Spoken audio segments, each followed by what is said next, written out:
अस्सलाम वालेकुम नाज़रीन, प्रोग्राम एग्री बिज़नेस के साथ मैं हूं आपका मेज़बान डॉक्टर अमजद बुखारी। आज हम कपास पे बात करेंगे।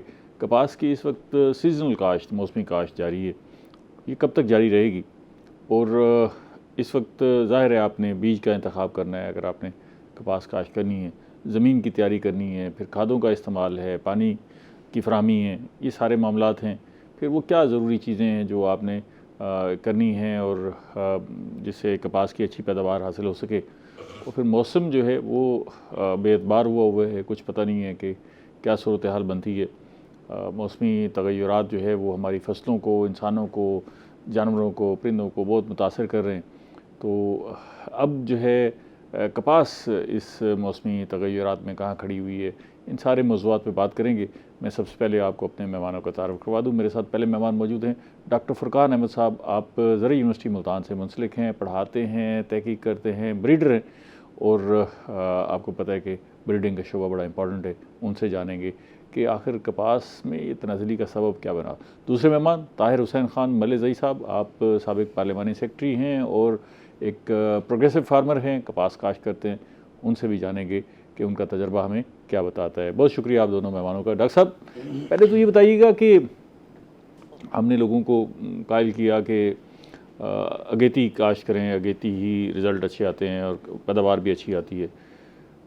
पिछली दफ़ा फिर कुछ थोड़ा सा चीज़ें ऊपर नीचे भी होना, अगेती में भी हमें कोई अच्छे रिज़ल्ट्स नहीं मिलने और वो मामलात कुछ गड़बड़ हो गए। अब फार्मूला है क्या? अगेती काश्त करें, मौसमी काश्त करें, क्या बेहतर क्या है? बिस्मिल्लाहिर्रहमानिर्रहीम। जी, आपने बिल्कुल ठीक कहा। सबसे पहले तो ये हमने फार्मर्स को कुछ साल पहले तो कहा कि अगेती की तरफ नहीं जाना, हम सीज़नल लगाएंगे। ठीक है। जब हमने देखा कि जिस सीज़न में हमारे हालात उस तरह से नहीं आ रहे तो फिर हमने कहा जी कि हम अब अगेती लगाएंगे। और पिछले साल फिर अगेती में भी हमें उस तरह से नहीं मिला, तो अब हम कहते हैं कि जी अब हमारे पास क्या है। मेरे ख्याल में अब हमें अपनी स्ट्रेटजी कॉटन कपास को लेके टोटली तब्दील करनी पड़ेगी। इसमें एक तो जिस तरह दुनिया अब के ट्रेंड्स हैं उनको देखना पड़ेगा कि वो कैसे करते हैं। उसमें हम देखें तो वो ज़्यादातर हमारे दुनिया में चाइना है, अमेरिका है, ये लोग करते हैं मैकेनिकल पिकिंग और छोटी विंडो में करते हैं। ठीक है। 3 महीने की 4 महीने 120 दिन से लेके 140 दिन की क्रॉप की, मतलब और पिकिंग मशीनें करती हैं। मशीनें करती हैं, सोइंग भी आपकी मशीनें करती हैं। ठीक है। और उसके बाद उन्होंने विंडो भी थोड़ी सी नैरो कर रखी है, छोटी कर दी है। ठीक है। टाइम कम मतलब दिया है, कम पीरियड में आप फसल तैयार कर लेते हैं। फिर उन्होंने कहा है कि जी जो उन्होंने स्ट्रेटजी अपनाई है, मौसमी हालात तो उनके भी चेंज होते हैं, तो हमारे कुछ ज़्यादा चेंज है, तो हमें ज़्यादा एहतियात करने की ज़रूरत है। तो हमें जैसे हम देखें ये कि जो विंडो आप बता रहे हैं, हमारा ये जो कपास का सीज़न है ये कितने महीने का है फसल हासिल करने का? अगर हम अगेती की बात करें तो ये हमारे पास 15 फरवरी से तक स्टार्ट हो जाता है, शुरू हो जाता है, और ये जाता है हमारा जो ज़्यादातर है नवंबर तक चला जाता है। और इससे भी कुछ लोग तो सीज़न के एंड तक भी खड़े रखते हैं, और फिर कपास के बाद कपास ही चली जाती है। तो 9 महीने का तकरीबन 9 से 10 महीने का अगेती कपास की इतना टाइम ले जाती है। तो जब आप इतना एक फसल को दे रहे हैं तो सारी चीज़ें उसमें खादें, सारी चीज़ें उस तरह से यूज़ हो रही हैं। और अल्टीमेटली जिस तरह से मार्च में कुछ पिछले 2 साल में टेम्परेचर बड़ा कि गैर यकीनी रहा, उसने बड़ा इफ़ेक्ट किया गंदम को भी और अर्ली जो अगेती काश्त। ये जो नैरो विंडो आप बता रहे हैं बाहर की, उसमें कितना है पीरियड? उसमें वो 120 दिन से लेके 140 दिन पे वाइंड अप कर देते हैं। अब तो वो और ज़रा क्लोज कर रहे हैं 90 दिन से लेके और 120 दिन तक। अच्छा, 90 दिन में वो कंक्लूड कर लेते हैं? हाँ जी, वो मतलब अब वो और नैरो कर रहे हैं विंडो को। अच्छा। तो नॉर्मली 120 दिन में वो कहते हैं कि जी आप एक ही पिकिंग, मल्टी पिकिंग भी नहीं है कि ज़्यादा पिकिंग, एक ही पिक लें और अपनी यील्ड का जो टारगेट आपने रखा है उसको अचीव करें, और उसके साथ मल्टीपल क्रॉपिंग या उसको पैटर्न को देखते हैं।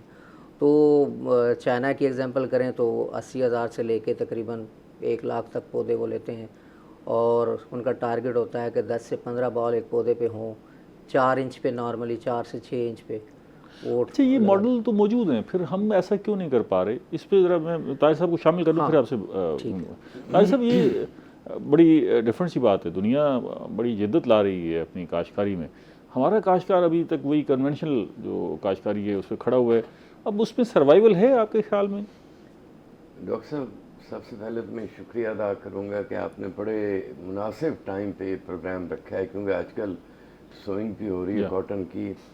जैसे भी डॉक्टर साहब ने फरमाया कि जो विंडो को नैरो किया गया, हमारे भी पिछले 2-3 सालों से ये काश्तकारों में ट्रेंड आ रहा है कि वो कोशिश करते हैं कि जैसे ही गंदम की कटाई हो फौरी तौर पे वो सोइंग करें, और सोइंग करने के बाद वो तकरीबन एंड ऑफ जुलाई जितनी भी उस पर फ्रूटिंग आ जाती है, जितनी ओपनिंग हो जाती है, उसकी पिक कर लें और उसे ख़त्म करते हैं। और उसके बाद लेकिन हम तो अगेती की तरफ लोगों को ला रहे हैं, वो तो 9-10 महीने का वो तकरीबन 9.5-10 महीने का है। जी हाँ, अगेती पिछली दफ़ा तो अच्छी नहीं रही।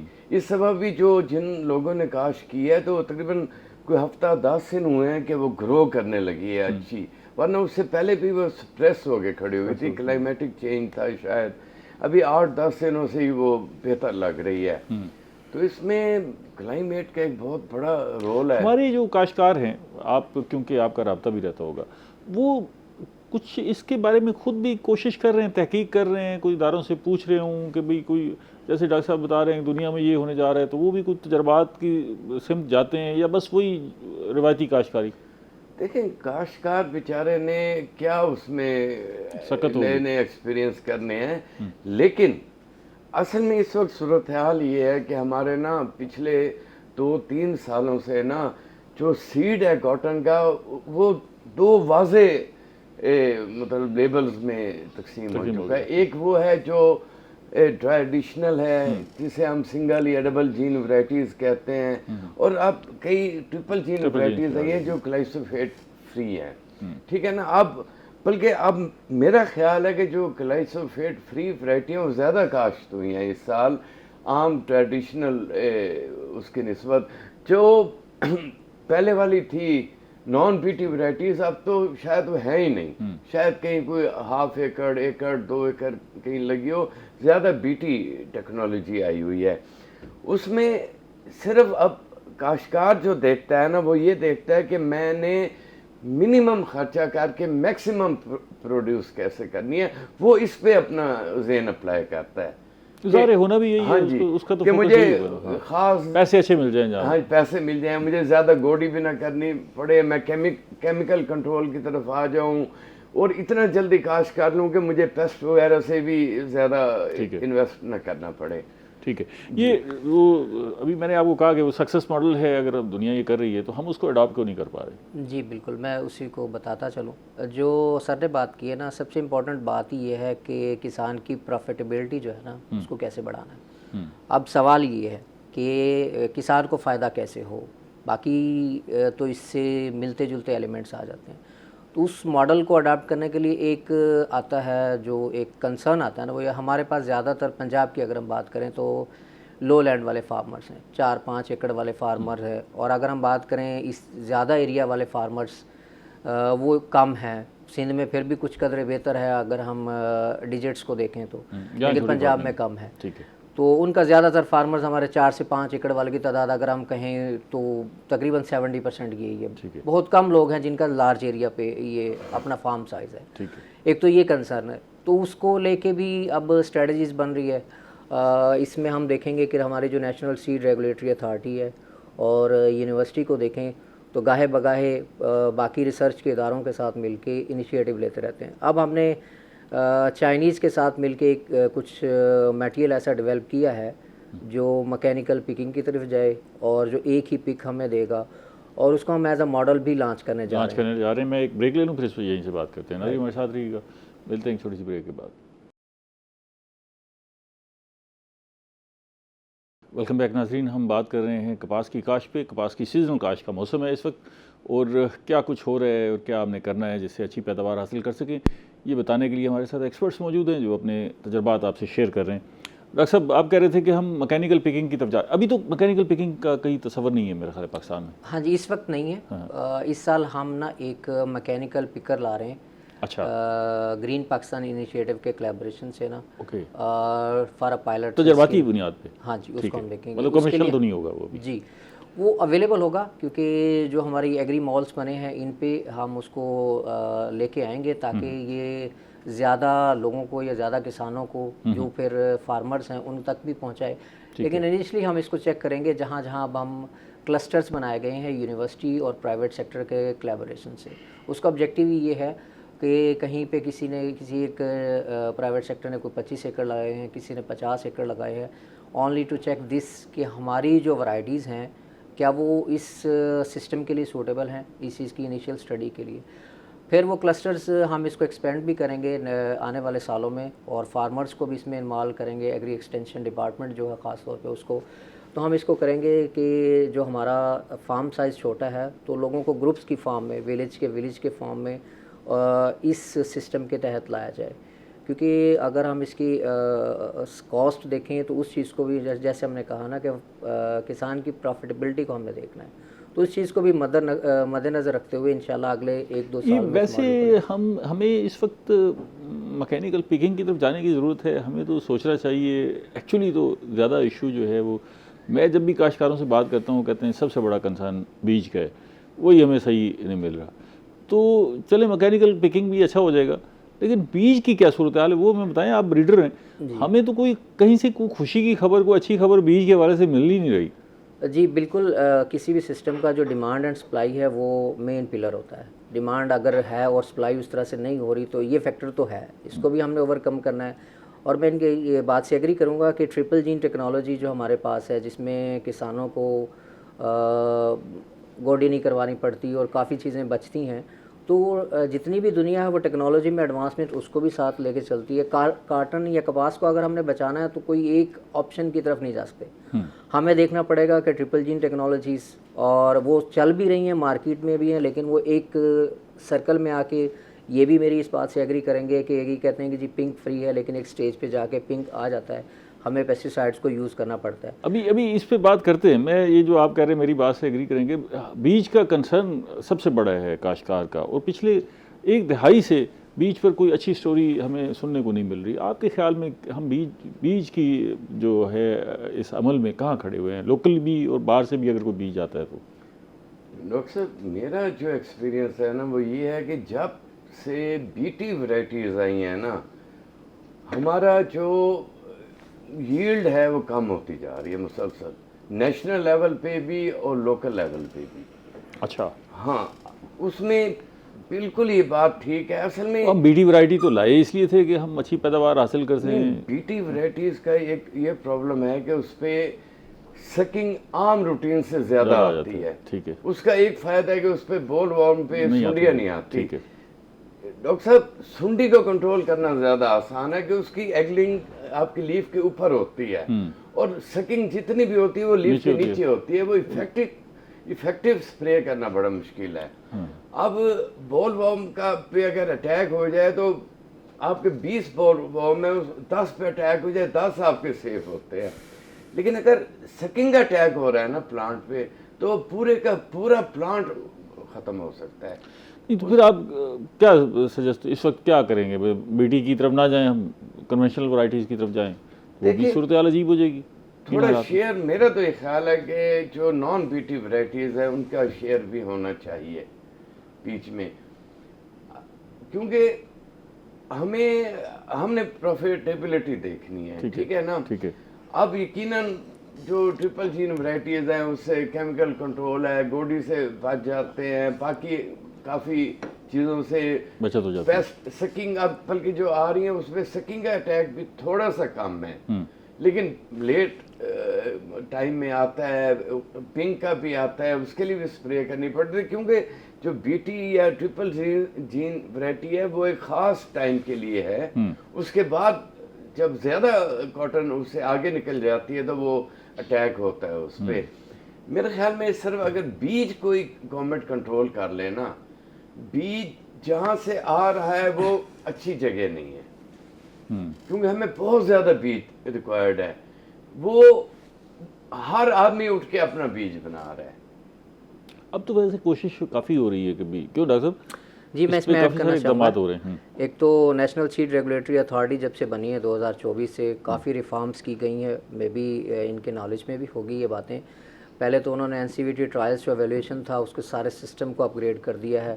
उन्होंने कहा जी उन्होंने सारे डिपार्टमेंट को मिला के मॉनिटरिंग टीम्स बना दी हैं कि अगर ट्रायल अच्छे कंडक्ट होंगे तो एक अच्छा मटेरियल आगे आएगा। पहली बात ये एक उन्होंने रिफॉर्म्स की हैं और सबको, गवर्नमेंट को, प्राइवेट सेक्टर को, सबको बना के टीम्स बनाई हैं ताकि आपको कहीं प्रॉब्लम नज़र आता है तो आप हमें रिपोर्ट करें नेशनल सीड अथॉरिटी को, तो हम उस पर उसी वक्त एक्शन लेंगे। एक तो ये है।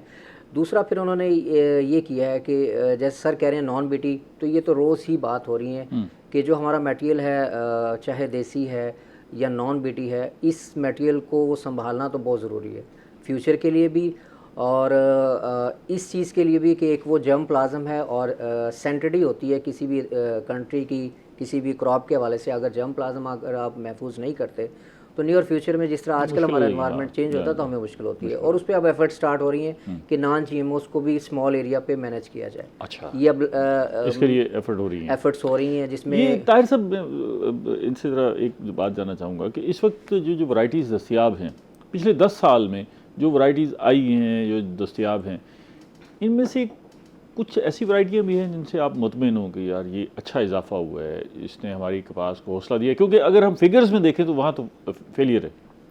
डॉक्टर साहब बात ये है कि जो भी आजकल वैराइटीज़ आ रही हैं ना, आप उनका नाम काउंट करना भी आपके लिए मुश्किल है। प्रॉब्लम ये है कि उनकी स्पेसिफिकेशंस नहीं है आपके पास कि आया प्लांट टू प्लांट छितराई की वो हर वैरायटी की डिफरेंट होगी। बिल्कुल, वो पानी किस हिसाब से लेगी। हमारे पास वो एक स्टीरियोटाइप है कि भाई इसको आपने फाइल करना, ठीक है। अब फॉर एग्जांपल एक साइटो 2023 है, ठीक है, और एक साइटो 2026 या 25 है, उसमें फर्क है।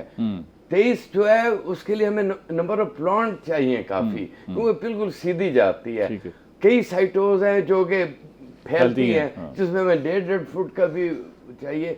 जब तक ये स्पेसिफिकेशंस क्लियर नहीं होंगे हमारे लिए, काश्तकार बेचारा कुछ उसको समझ जाए। ये तो बड़ी अहम बात है। सब बात तो सही है। काश्तकार को अगर आप कहें कि जी एक ही फार्मूला दे दें, महकमा ज़राअत भी यही करता है कि जी बस ये 9 से 12 इंच तक जनाब ये फासला रखें और 1.5 से 2 फुट ये फासला रखें और खेलों में काश कर लें, बस सिर्फ वो मोटे नॉर्मली जो हमारा ब्रीडिंग प्रोग्राम कोई भी ब्रीडर रन करता है उसका ऑब्जेक्टिव यही होता है कि जो हमारी एग्जिस्टिंग सिस्टम है, जिस तरह 2.5 फुट का हमारा बेड बनता है, उसके हिसाब से ही अपनी और अगर हम 1 फुट पे पौधा दे रहे हैं, स्टैंडर्ड जो एग्रीकल्चर डिपार्टमेंट पॉलिसी देता है उसके हिसाब से ही हर ब्रीडर ब्रीड करता है और उसी टेक्नोलॉजी पे अपना मटेरियल बनाता है।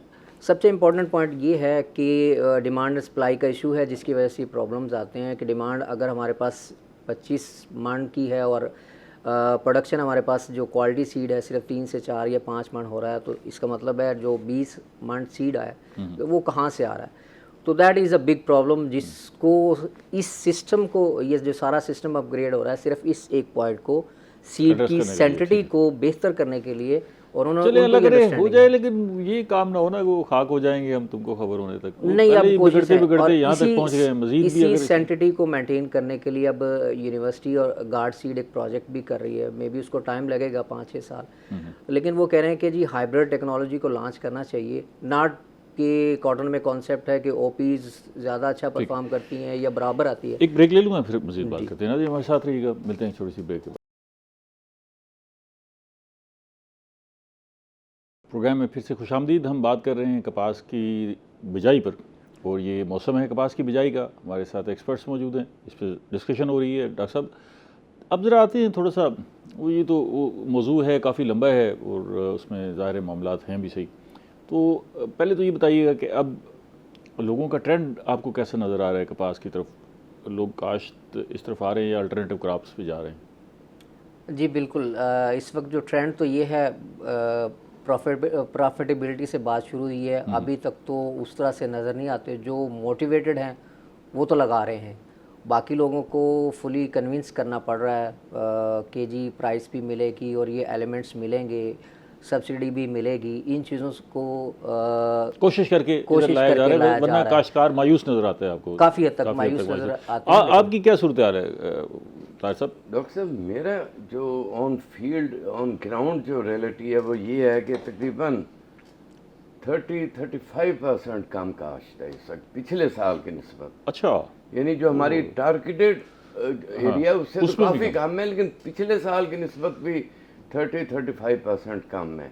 बहुत सारी अल्टरनेट क्रॉप्स पे आ गए हम, लेकिन थोड़ी सी खुशहाल बात यह है कि पिछले साल के निस्बत जो अर्ली कॉटन है वो थोड़ी ज़्यादा लगी है इस साल। उसका रिजल्ट शायद कुछ मैं ज़रा आप यहीं रुकेगा, हमारे साथ एक ब्रीडर ज़ुल्फ़कार अली साहब लाइन पर हैं, ज़रा उनसे बात कर लें। ज़ुल्फ़कार साहब, मेरी आवाज़ आ रही है आपको? जी आ रही है। अस्सलाम वालेकुम। अच्छा भाई, हाँ, आप ये बताइएगा, आप ब्रीडर हैं, कोई जी पाइपलाइन में कोई अच्छी खबर भी है, कोई बीज के हवाले से कुछ जो ऐसी वैरायटी पाइपलाइन में मौजूद हो जिससे कोई हमारी फी एकड़ पैदावार में कोई बड़ा इजाफा हो जाए और बीमारियों से भी बचे हम? जी बिल्कुल। कॉटन ब्रीडर्स जो प्राइवेट सेक्टर से हैं, पब्लिक सेक्टर से हैं, सारी अपनी बेस्ट एफर्ट कर रहे हैं। मेरा ताल्लुक गार्ड एग्रीकल्चर से है। इस वक्त हमारा ऑनगोइंग एक प्रोजेक्ट चल रहा है MNS एग्रीकल्चर यूनिवर्सिटी, और उसमें Chinese academy of agriculture sciences है और CRI चाइना है। अच्छा, तो हम एडवांस लाइन्स पे भी काम कर रहे हैं, प्लस कॉटन हाइब्रिड पे भी।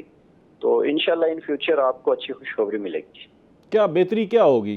कोई फी एकड़ पैदावार बेहतर हो सकती है या कोई क्वालिटी अच्छी होगी, क्या है क्या?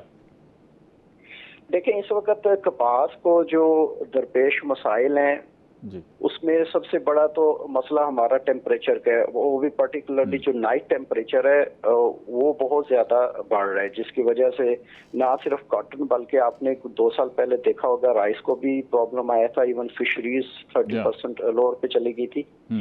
और दूसरा इशू है वायरस का, और तीसरा एक इस चीज को मैं कहूँगा, एक BT जीन का अपना एक मेटाबॉलिक लोड होता है कपास के पौधे के ऊपर, जो अभी तक अनएड्रेस है। तो हम उसको भी एड्रेस करने जा रहे हैं। अच्छा, तो उससे फी एकड़ ना सिर्फ पैदावार बेहतर होगी बल्कि जो कपास का रेशा है, फाइबर क्वालिटी है, वो भी इम्प्रूव होगी। ठीक है। इसका मतलब ये है कि आप जो वैरायटी ला रहे हैं उसमें एक तो ये जो रेजिस्टेंस होगी, जो मौसमियाती तगय्युरात हैं, मौसमियाती तब्दीली आ रही है, इसके हवाले से। Climate resilient cotton. हाँ, अच्छा, इसका मतलब ये है कि काश्तकार जो है वो इंतज़ार करें और कपास को छोड़ के ना भागें, इसकी बिजाई जो है वो जारी रखें, क्योंकि हम देखते हैं कि हमारा काश्तकार ना आहिस्ता आहिस्ता नाराज़ होता जा रहा है, कपास का काश्तकार, और मुतबादिल फसलों पर जा रहा है। आप किस तरह कायल कर रहे हैं उसे? देखें, एक चीज है हमारी लॉन्ग टर्म इन पाइपलाइन, एक है हमारी करंट स्ट्रेटजी।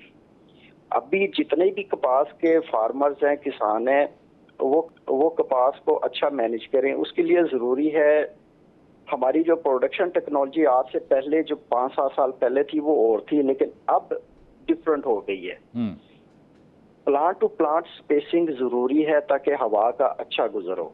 ठीक है। दूसरा ये है कि नाइट टेम्परेचर को मैनेज करने के लिए वो किसान जिनके पास पानी के वसाइल मौजूद हैं वो मगरिब के वक्त लाइट इरिगेशन करें, साथ में हल्की फुल्की फर्टिलाइजर देना जरूरी है। अच्छा, ठीक है, ताकि वो जो स्ट्रेस है उसको मैनेज किया जा सके। ठीक है। अब जब भी किसान स्प्रे करे, जरूरी है एक तो पिंक का स्प्रे वो मिक्स करे, प्लस कोई भी NPK, और NPK में बोरान और मैग्नीशियम बेस्ड इन 2 अनासर का होना जरूरी है, क्योंकि जो बोरान है वो शेडिंग को रोकती है, और जो मैग्नीशियम है उसका जो क्लोरोप्लास्ट है, क्लोरोफिल है, उसका जो सेंट्रल एटम है वो मैग्नीशियम है। जिस तरह हम इंसानों के अंदर जो हीमोग्लोबिन का सेंट्रल एटम वो आयरन है, पौधों के अंदर मैग्नीशियम है। इन 2 का होना जरूरी है। ठीक है। तो स्ट्रेस वेव से अगर किसान अपनी फसल को बचा लेता है तो अब भी बेहतर पैदावार वो ले सकते हैं माजी की तरह। ठीक है, ठीक है, बहुत शुक्रिया फारूक साहब, थैंक यू वेरी मच। मतलब काफ़ी होप है। ऐसा लगता है कि काश्तकार जो है वो सही तरह फोकस नहीं कर पा रहा, या गैप है इंफॉर्मेशन का और काश्तकार के दरमियान, उसको सही समझ नहीं पा रहा। मैं छोटे काश्तकार की बात कर रहा हूँ, बड़े काश्तकार तो शायद कंसल्टेंट रख लें और सारी सूरत।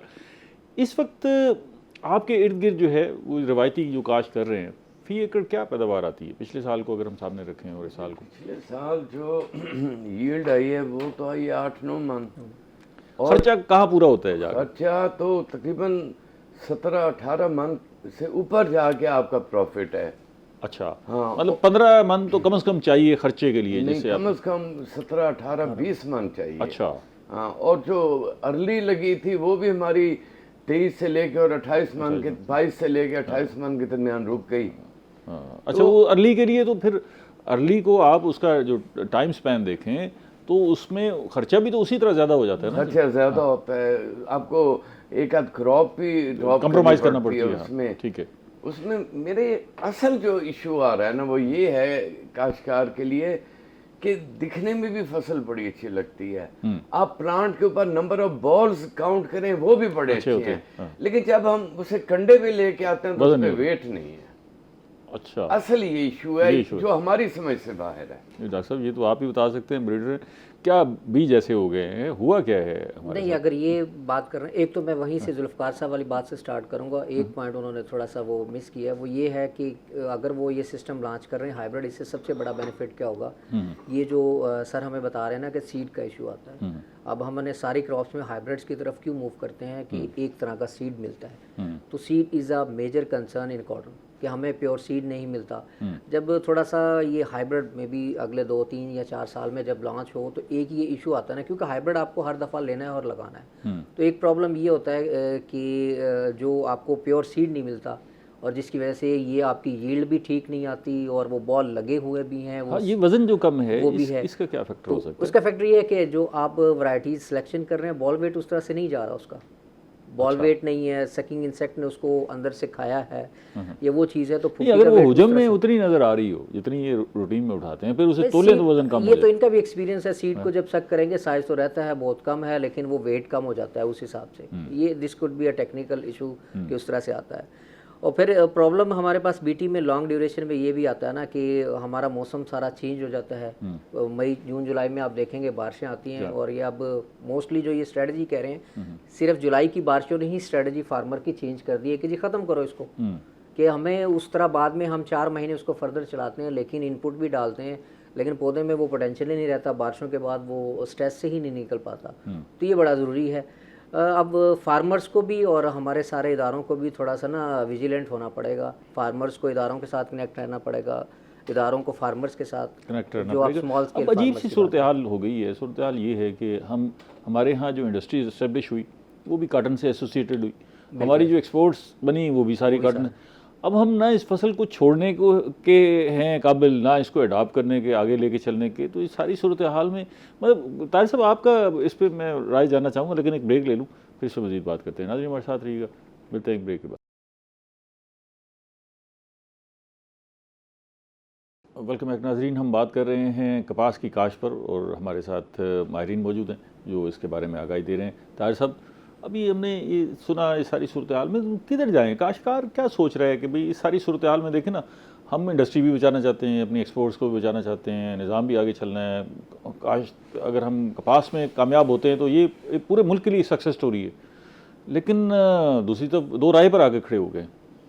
डॉक्टर साहब, मेरा ये ख्याल है कि अगर गवर्नमेंट इसमें डायरेक्टली इन्वॉल्व हो, बाकी बहुत सारी क्रॉप्स के हाइब्रिड एक साल गुज़श्ता से व्यवस्था जो साल था उसमें हमने ये देखा भी सही कि गवर्नमेंट जब मोहसिन नकवी साहब वज़ीर आला थे तो उसमें उन्होंने बड़ी फोकस किया और हमने अपनी पैदावार को डबल कर लिया था। जी, उसमें यह कि मेरी सिर्फ इतनी सबमिशन है कि गवर्नमेंट डायरेक्टली इन्वॉल्व हो, बहुत सारी क्रॉप्स के हाइब्रिड बीज आ गए हैं, या तो गवर्नमेंट अपने लेवल पे इंपोर्ट करे या कम से कम जो अच्छी वेल रेप्यूटेड कंपनीज हैं उन्हें लाइसेंस दे या उन्हें इजाज़त दे, बीज को कंट्रोल किया जाए, बीज को कंट्रोल किया जाए। ठीक है, क्योंकि जब तक बीज हाइब्रिड बीज का एक तो ये फायदा है कि उसकी रीसोइंग नहीं हो सकती। ठीक है, आपको 2 नंबर बीज नहीं मिलेगा, यानी एक साल आपने क्रॉप ले ली, ये नहीं होगा कि अगले साल उसी को मल्टीप्लाई करके दोबारा कर रहे हैं, हर साल नया वो लेना पड़ेगा। बढ़ जाएगी नहीं, कॉस्ट काश्तकार देने के लिए तैयार है। अगर वो 5,000 का बीज ले रहा है और वो 15,000 का उसे मिल रहा है तो उसकी यील्ड अगर 10 मन बढ़ जाए 15, उसे क्या एतराज़ है लेने में। ठीक है, पहली बात तो ये है कि सीड के ऊपर फोकस किया जाए, क्योंकि हमें बहुत सारे लोग इस वक्त रिलक्टेंट हैं कॉटन काश्त करने से ना। हम जैसे लोग हैं जो कॉटन लवर हैं, मतलब नहीं छोड़नी हमने कॉटन, अल्लाह की मेहरबानी है, हर साल उतार नुकसान भी उठाते हैं और फिर भी लगे हुए, नीचे आता भी देखा है, ऊंचे होते भी देखा है, लेकिन पैरल हमें ये देखना चाहिए कि कॉटन ही वो है जो कि हमारे मुल्क की इकॉनमी को ना संभाल सकती है। अगर थोड़ी सी तवज्जो दी जाए सीड के ऊपर क्लाइमेट के ऊपर हमारा कंट्रोल नहीं है, ठीक है, पेस्ट के ऊपर वो कंट्रोल भी हम सीड के जरिए कर सकते हैं ना, सीड के तो जरिए ये जो control कर हाँ सकते वो हैं। रेजिस्टेंस होगी हाँ जी, उसमें बिल्कुल। वैरायटी में। तो डॉक्टर साहब अब आप हमें रहनुमाई कीजिएगा कि जो लोग काश्त कर रहे हैं, रवायती काश्त कर रहे हैं, सीजनल काश्त कर रहे हैं, उसमें ज़रा हमें थोड़ा सा ये बता दीजिएगा कि ज़मीन की तैयारी, बीज का इंतखाब, पहले तो बीज का इंतखाब करना है, उसमें क्या करें, ज़मीन की तैयारी में क्या एहतियातें करें, क्या काम ऐसे हैं जो करने वाले हैं, क्या नहीं करने वाले, पानी है और खाद है, ज़रा इसके बारे में बता दीजिएगा। जी बहुत शुक्रिया। अच्छा, सबसे इम्पोर्टेंट चीज़ तो बीज ही है। और प्रॉब्लम ये आता है कि जब आप हर लोकल सोर्स से बीज कलेक्ट करते हैं और वो आपको गारंटी भी देता है कि ये बेहतर होगा, लेकिन बेहतर नहीं होता। मैं ये सजेस्ट करूँगा कि इदारों से, जितने भी अच्छे इदारे हैं, CCRI, CRI, उनसे कंसल्ट करें, और जो आप मानते हैं कि जी एक सनद याफ्ता ब्रीडर्स हैं, उनसे कोऑर्डिनेट करें। थोड़ी सी एफर्ट्स तो हैं, लेकिन उनके थ्रू या वो कोई आम काश्तकार बेचारा 2-4 एकड़ वाला वो किधर जाके CRI नहीं, अब एक्सेसिबिलिटी है, जिस तरह टेली सिस्टम लॉन्च किया हुआ है, एग्रीकल्चर डिपार्टमेंट जैसे एक्टिव है, और जैसे ये बात कर रहे थे सीड पे फोकस करें, तो सीड पे बहुत ज़्यादा फोकस है। ठीक है, बीज का इंतखाब जो है वो सोच समझ के करें। आगे चलते हैं। बाकी दूसरी एडवाइजरी है कि अब ना टेली सिस्टम आ गया है, वेदर की फोरकास्ट और सारी चीज़ें मैसेज के थ्रू। अब एग्रीकल्चर डिपार्टमेंट है, यूनिवर्सिटी भी अब इस तरफ आ रही है कि एक वो अपना एक लॉन्च कर रहे हैं, एडवाइजरी सिस्टम लॉन्च कर रहे हैं, और सारा उसमें प्राइवेट सेक्टर भी साथ इन हो रहा है कि वो लोग करें, तो उनके साथ कंसल्ट करके ही देखें। मौसम, बारिशों को लाजमी देखें कि कब बारिशें हैं, और इरीगेशन का स्केड्यूल उसी तरह से करें। ठीक है, फर्टिलाइजर अगर बारिशों का मौसम हो तो फिर डिले कर दें उसको। अगर वो नहीं देखते और बारिशें हो जाती है, पानी लगा हुआ है, वो तो हर फार्मर ही जानता है कि उसका तो नुकसान है। ठीक है, तो उस हिसाब से अर्ली में भी हमने देखा है कि हमने काश्त की है, लेकिन उसके बाद बारिशें आई है और 2-3 हफ्ते कंटिन्यूस बारिशें चली हैं, लेकिन उसको थोड़ा सा अगर हमने अगर हीट वेव आती है, जैसे कोई है बातें होती हैं, लेनों की भी बातें होती हैं, या कोई बहुत ज़्यादा हीट वेव आ जाती है, तो वो भी काश्त के अमल को नुकसान पहुंचाती है। उस वक्त हमने काश्त की हुई, हीट वेव आई है, ज़ाहिर है स्ट्रेस तो आएगा ना, वो तो स्ट्रेस आता है। उसको स्ट्रेस मैनेज करने के लिए, जैसे ही वो कहा कि जी डिफरेंट न्यूट्रिएंट्स और उनको बैलेंस करना पड़ता है, फर्टिलाइजर्स को बैलेंस करना पड़ता है। न्यूट्रिएंट्स को देखें, जैसे जुल्फ़कार साहब ने कहा कि जिंक और ये जो मैग्नीशियम है और बोरान है, ये कॉटन की स्टेज, डिफरेंट स्ट्रेस की जो स्टेज है, उसको मैनेज करने में हेल्प करते हैं। पोटाश ज़रा बेहतर होती है, या फास्फोरस उस सोर्स को बजाय यूरिया या नाइट्रोजन के सोर्स के, इस सोर्स पे ज़्यादा फोकस करें। तो ये स्ट्रेस मैनेजमेंट ज़रूरी है ताकि कपास चले, उसको चलाना पड़े। अपने आप को सिर्फ ना कपास में आप ना फार्मर्स को मैनेजमेंट का ज़्यादा देखना पड़ेगा, अच्छा सीड और मैनेजमेंट, तो मेरा ये मानना है कि प्रोडक्शन बेहतर होगी। कोई ज़मीन की तैयारी में भी हम गलती कर जाते हैं हमारे काश्तकार, कुछ ऐसा है कहीं कोई फॉल्ट हो? नहीं, मेरा नहीं ख्याल कि ज़मीन, क्योंकि अब जिस तरह से एडवाइजरी या जिस तरह से काश्त कर रहे हैं, ज़मीन उन्हें इन चीज़ों को पता है कि कैसे तैयार करनी है। जहाँ किसान को मार पड़ती है वो पड़ती है बारिशों और हीट के स्पेल से ज़्यादा, कि कपास स्ट्रेस में चली जाती है, या पेस्टिसाइड का यूज़ किस तरह से करें। इसकी रेजिस्टेंस के लिए रास्ता ढूंढा था, CCRI ने भी तजर्बा किया, पराली बिछा दी खेलों के ऊपर ना, ताकि हीट वेव उससे भी बचा जा सके और मौसम की शिद्दत से बचा जा सके। वो ठीक है, एक टेम्परेरी सोल्यूशन तो ठीक है, स्मॉल स्केल पे करे तो ठीक है, लेकिन लार्ज स्केल पे अगर वो उन्होंने कोई प्रॉफिटेबिलिटी दी है कि इसको यूटिलाइज करें और वो एफिशिएंट भी है, फिर तो वो ठीक है। ये तो बात ठीक है कि वो हीट को मैनेज तो करता है, लेकिन क्या उसका कॉस्ट बेनिफिट कोई रिपोर्ट उस तरह से है कि हमारे पास डाटा कि वो ठीक रहेगा लार्ज स्केल पे, फिर तो हम उसको लेके आपने कोई तजर्बा किया इस तरह का? डॉक्टर साहब, पहली बात जो है, जो मेरा एक्सपीरियंस है, मतलब टिल 93-94 से मैं कॉटन काश्त कर रहा हूँ, कि कॉटन को हमेशा लो टेम्परेचर डिस्टर्ब करता है, हाई टेम्परेचर कभी भी डिस्टर्ब नहीं करता। और ख़ास तौर पे कि जब वो ड्राई मौसम हो, आपकी हवा चल रही हो, जितना भी टेम्परेचर, जितनी मर्जी 50, 51, 52, 53 तक भी हमने देखा है, कॉटन डिस्टर्ब नहीं होती। लेकिन जब टेम्परेचर फ्लक्चुएट करता है ना, कि दिन को कुछ और है और रात को लो टेम्परेचर, वहाँ पे कॉटन खराब होती है। या अब बड़ा मसला कॉटन के लिए है मल्टी क्रॉपिंग, क्योंकि कहीं पे राइस है, कहीं पे मक्की है, कहीं कोई जोन में कोई क्रॉप आ रही है, ये नमी को बर्दाश्त नहीं करते कॉटन। ये इसका ना, जितना मौसम ड्राई होगा, हीट का कोई इशू नहीं है, मौसम की ड्राइनेस चाहिए इसे। ठीक है, इसका मतलब ये जोनिंग का अगर हम जैसे सोच रहे हैं, जोनिंग जो है इसका बेहतरीन हल है, बहुत अच्छा उससे जो है वो जो मल्टी क्रॉपिंग जो हम करते हैं उससे जो नुकसान होना है उसने बच जाना है। उसमें पानी लगता है दूसरी क्रॉप्स को, रात का आखिरी लम्हात हैं, कोई जो काश्त करने जा रहे हैं उनको मशवरा दे दें आप अपने तजर्बात की बुनियाद पे कि आप काश्त कर रहे हैं कपास, तो इसमें ये चीज़ें करें, ये चीज़ें ना करें। उसमें पहली बात तो ये कि आपको अपनी जड़ी बूटियां तो हर हालत में कंट्रोल करनी है। ठीक है, क्योंकि जड़ी बूटियां ही मेजर सोर्स हैं आपके पेस्ट को फैलाने का, आगे फ्लरिश करने के लिए। ठीक है, वो आप लाजमी कंट्रोल करें, वो मैनुअल गोडी से करें, आप वो हल मार के करें, वो केमिकल कंट्रोल से जैसे करें, जैसे भी है वो करें आप। ठीक है, दूसरे ये कि छिद्राई बड़े टाइम पे होनी चाहिए। ठीक है, ये एक बड़ा अहम फैक्टर है कि छिद्राई, जैसे ही आप छिद्राई करें फौरन उसे फास्फोरस दें ताकि वो प्लांट अपनी रूट्स को ना अच्छे तरीके से फैला सके। भले काम दे दें आप, आधी बोरी एकड़ दे दें, लेकिन छिद्राई के फौरन बाद आप उसे फास्फोरस दें और साथ थोड़ी सी यूरिया और जितने माइक्रो न्यूट्रिएंट्स हैं वो भी ऐड करते जाएं। उसमें अगर आप बेहतर उनको इनपुट देंगे, मैनेजमेंट करेंगे, अल्लाह बेहतर करेगा इंशाल्लाह। उम्मीद तो नहीं, उम्मीद है इंशाल्लाह। बहुत शुक्रिया दोनों मेहमानों का। नाज़रीन, हमने बात की है, इसमें अभी भी बहुत होप है, और कपास का मामला ये है कि उसके साथ हमारी मईशत जुड़ी हुई है, इंडस्ट्री जुड़ी हुई है, तो हम इससे भाग नहीं सकते। हमने यहीं बेहतरी लानी है, इदारे भी कोशिश कर रहे हैं, आप भी अपने अपने तौर पर कोशिश करें, और रिवायती काश्तकारी को छोड़ के जो इसमें जिद्दत आ रही है, दुनिया भर में जो जिद्दत आ रही है, उसे अडॉप्ट करें, तो इंशाल्लाह मज़ीद और अच्छे रास्ते खुलेंगे। अगले प्रोग्राम तक इजाज़त दीजिए, अल्लाह ने के बाद।